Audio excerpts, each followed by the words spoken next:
పర్యటనలో భాగంగా 58వ డివిజన్లో 59వ డివిజన్లో పర్యటన జరుగుతుంది. మన ఈ కార్యక్రమానికి మన రుహుల్లా గారు, ఎమ్మెల్సీ గారు, పెద్దలు గౌతమ్ రెడ్డి గారు, అదేవిధంగా షహీనా సుల్తానా గారు, ఇతర పార్టీ నాయకులు అందరం కలిసి రావడం జరిగింది. ముఖ్యంగా ఈ డివిజన్లో మాకు కార్పొరేటర్ ఉన్నారు, ఎమ్మెల్సీ ఉన్నారు. చక్కగా ప్రతి ఒక్కళ్ళు కూడా చాలా చక్కగా అందరూ మాకు అందుబాటులో ఉంటున్నారు.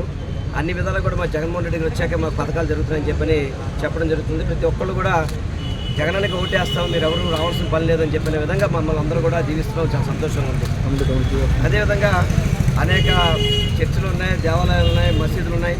ప్రతి ఒక్కదానికి కూడా మాకు ఎమ్మెల్సీ గారు కావచ్చు, కార్పొరేటర్ గారు కావచ్చు ఎప్పుడు కూడా అందుబాటులో ఉండి అనేక సహాయ సహకారాలు చేస్తున్నారు.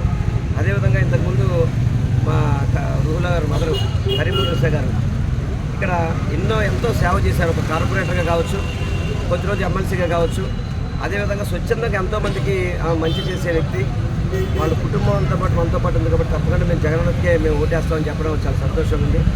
అదేవిధంగా ప్రతి ఇంట్లో కూడా సంక్షేమ పథకాలు వచ్చినాయి, ఇళ్ల స్థలాలు వచ్చినాయి, అమ్మఒడి వచ్చినాయి, చేయూత వచ్చినాయి. ప్రతి ఒక్కళ్ళు కూడా మమ్మల్ని ఈ పథకాలు కంటిన్యూ కాబట్టి మళ్ళీ జగనన్న రావాలని చెప్పని ప్రతి ఒక్కళ్ళు మమ్మల్ని జీవించడం చాలా సంతోషంగా ఉంది. అదేవిధంగా నిన్న వాలంటీర్ వ్యవస్థ మీద శ్రీకాళహస్తిలో తెలుగుదేశం అభ్యర్థి సుధీర్ రెడ్డి ఒళ్ళు కొవ్వెక్కి మాట్లాడుతున్నాడు. ఎందుకంటే ఈరోజు వాలంటీర్లు అంటే చిన్న వయసులో ఆడపిల్లలు ఉన్నారు. అదేవిధంగా చిన్న వయసు దాదాపు 60 నుంచి 70% ఆడపిల్లలే పనిచేస్తారు. వాళ్ళందరినీ ఇష్టం వచ్చినట్టు మాట్లాడతాం. ఎందుకంటే మీకు వాలంటీర్ మీద అంత కోపం నాకు అర్థం కావట్లేదు. మీకు చంద్రబాబు అదే మాట్లాడాడు. అదేవిధంగా పవన్ కళ్యాణ్ ఇంకో అడుగు ముందుకేసి ఉమెన్ ట్రాపింగ్ చేస్తారని చెప్పాడు. ఇప్పుడే వీళ్ళేమో ఇంకో రకంగా మాట్లాడతారు. ఎందుకంటే మాటలు చెప్పాలంటే కూడా బాధేస్తుంది మాకు. వాలంటీర్ వ్యవస్థ ద్వారా ఈరోజు ఒకసారి అవ్వాతాతలను అడగండి ఏ విధంగా సర్వీస్ చేస్తారనేది, లబ్ధిదారులు అడగండి ఏ విధంగా సర్వీస్ చేస్తారో చెప్తారు. అంతే తప్ప ఇలాంటి కొవ్వు పలిసిన వాళ్ళని ఇలాగే కనపడతాయి. ఎందుకంటే వాలంటీర్తో మీకు పని లేదు, మీకు డబ్బు విపరీతంగా ఉంది, ఆ ధనబలంతో మీ ఇష్టం వచ్చి మాడుతున్నారు. ఈరోజు ప్రతి ఒక్క పేదవారిని అడగండి వాలంటీర్ వల్ల ఎంత మంచి జరుగుతుందా అనేది. అంతే తప్ప మీ ఇష్టం వచ్చినట్టు మాట్లాడి వాలంటీర్ వ్యవస్థ మాత్రం కించపరిస్తే మాత్రం సహించేది లేదని చెప్పని చంద్రబాబు కానీ, పవన్ కళ్యాణ్ కానీ, నారా లోకేష్ కానీ వాళ్ళ తొత్తులందరికీ కూడా చెప్తున్నాను. వాలంటీర్లు ఒక్క మాటల్లో కూడా మర్యాదగా ఉండదని చెప్పని హెచ్చరిస్తూ ఈరోజు ఈ డివిజన్ పర్యటనలో చక్కగా పాల్గొన్న ప్రతి ఒక్కరికి కూడా నేను పేరున హృదయపూర్వక ధన్యవాదాలు, నమస్కారం తెలియపరుస్తున్నాను. పర్యటనలో భాగంగా 58వ డివిజన్లో 59వ డివిజన్లో పర్యటన జరుగుతుంది. మన ఈ కార్యక్రమానికి మన రుహుల్లా గారు, ఎమ్మెల్సీ గారు, పెద్దలు గౌతమ్ రెడ్డి గారు, అదేవిధంగా షహీనా సుల్తానా గారు, ఇతర పార్టీ నాయకులు అందరం కలిసి రావడం జరిగింది. ముఖ్యంగా ఈ డివిజన్లో మాకు కార్పొరేటర్ ఉన్నారు, ఎమ్మెల్సీ ఉన్నారు. చక్కగా ప్రతి ఒక్కళ్ళు కూడా చాలా చక్కగా అందరూ మాకు అందుబాటులో ఉంటున్నారు. అన్ని విధాలు కూడా మా జగన్మోహన్ రెడ్డి గారు వచ్చాక మాకు పథకాలు జరుగుతున్నాయని చెప్పడం జరుగుతుంది. ప్రతి ఒక్కళ్ళు కూడా జగనానికి ఓటేస్తాం, మీరు ఎవరు రావాల్సిన పని లేదని చెప్పిన విధంగా మమ్మల్ని అందరూ కూడా జీవిస్తున్నాం. చాలా సంతోషంగా ఉంది. అదేవిధంగా అనేక చర్చిలు ఉన్నాయి, దేవాలయాలు ఉన్నాయి, మసీదులు ఉన్నాయి.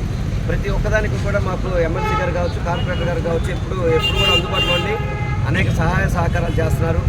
అదేవిధంగా ఇంతకుముందు మా రుహుల్లా గారు మదరు కరీమున్నీసా గారు ఇక్కడ ఎంతో సేవ చేశారు. ఒక కార్పొరేటర్గా కావచ్చు, కొద్ది రోజు ఎమ్మెల్సీగా కావచ్చు.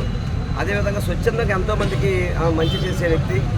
వాళ్ళ కుటుంబం అంతా పాటు మనతో పాటు ఉంది కాబట్టి తప్పకుండా మేము జగన్కే మేము ఓటేస్తామని చెప్పడం చాలా సంతోషంగా ఉంది. అదేవిధంగా ప్రతి ఇంట్లో కూడా సంక్షేమ పథకాలు వచ్చినాయి, ఇళ్ల స్థలాలు వచ్చినాయి, అమ్మఒడి వచ్చినాయి, చేయూత వచ్చినాయి. ప్రతి ఒక్కళ్ళు కూడా మమ్మల్ని ఈ పథకాలు కంటిన్యూ కాబట్టి మళ్ళీ జగనన్న రావాలని చెప్పని ప్రతి ఒక్కళ్ళు మమ్మల్ని జీవించడం చాలా సంతోషంగా ఉంది. అదేవిధంగా నిన్న వాలంటీర్ వ్యవస్థ మీద శ్రీకాళహస్తిలో తెలుగుదేశం అభ్యర్థి సుధీర్ రెడ్డి ఒళ్ళు కొవ్వెక్కి మాట్లాడుతున్నాడు. ఎందుకంటే ఈరోజు వాలంటీర్లు అంటే చిన్న వయసులో ఆడపిల్లలు ఉన్నారు. అదేవిధంగా చిన్న వయసు దాదాపు 60 నుంచి 70% ఆడపిల్లలే పనిచేస్తారు. వాళ్ళందరినీ ఇష్టం వచ్చినట్టు మాట్లాడతాం. ఎందుకంటే మీకు వాలంటీర్ మీద అంత కోపం నాకు అర్థం కావట్లేదు. మీకు చంద్రబాబు అదే మాట్లాడాడు. అదేవిధంగా పవన్ కళ్యాణ్ ఇంకో అడుగు ముందుకేసి ఉమెన్ ట్రాపింగ్ చేస్తారని చెప్పాడు. ఇప్పుడే వీళ్ళేమో ఇంకో రకంగా మాట్లాడతారు. ఎందుకంటే మాటలు చెప్పాలంటే కూడా బాధేస్తుంది మాకు. వాలంటీర్ వ్యవస్థ ద్వారా ఈరోజు ఒకసారి అవ్వాతాతలను అడగండి ఏ విధంగా సర్వీస్ చేస్తారనేది, లబ్ధిదారులు అడగండి ఏ విధంగా సర్వీస్ చేస్తారో చెప్తారు. అంతే తప్ప ఇలాంటి కొవ్వు పలిసిన వాళ్ళని ఇలాగే కనపడతాయి. ఎందుకంటే వాలంటీర్తో మీకు పని లేదు, మీకు డబ్బు విపరీతంగా ఉంది, ఆ ధనబలంతో మీ ఇష్టం వచ్చి మాడుతున్నారు. ఈరోజు ప్రతి ఒక్క పేదవారిని అడగండి వాలంటీర్ వల్ల ఎంత మంచి జరుగుతుందో అనేది. అంతే తప్ప మేము ఇష్టం వచ్చినట్టు మాట్లాడి వాలంటీర్ వ్యవస్థను మాత్రం కించపరిస్తే మాత్రం సహించేది లేదని చెప్పని చంద్రబాబు కానీ, పవన్ కళ్యాణ్ కానీ, నారా లోకేష్ కానీ వాళ్ళ తొత్తులందరికీ కూడా చెప్తున్నాను. వాలంటీర్లు ఒక్క మాటల్లో కూడా మర్యాదగా ఉండదని చెప్పని హెచ్చరిస్తూ ఈరోజు ఈ డివిజన్ పర్యటనలో చక్కగా పాల్గొన్న ప్రతి ఒక్కరికి కూడా నేను పేరు హృదయపూర్వక ధన్యవాదాలు, నమస్కారం తెలుపుతున్నాను.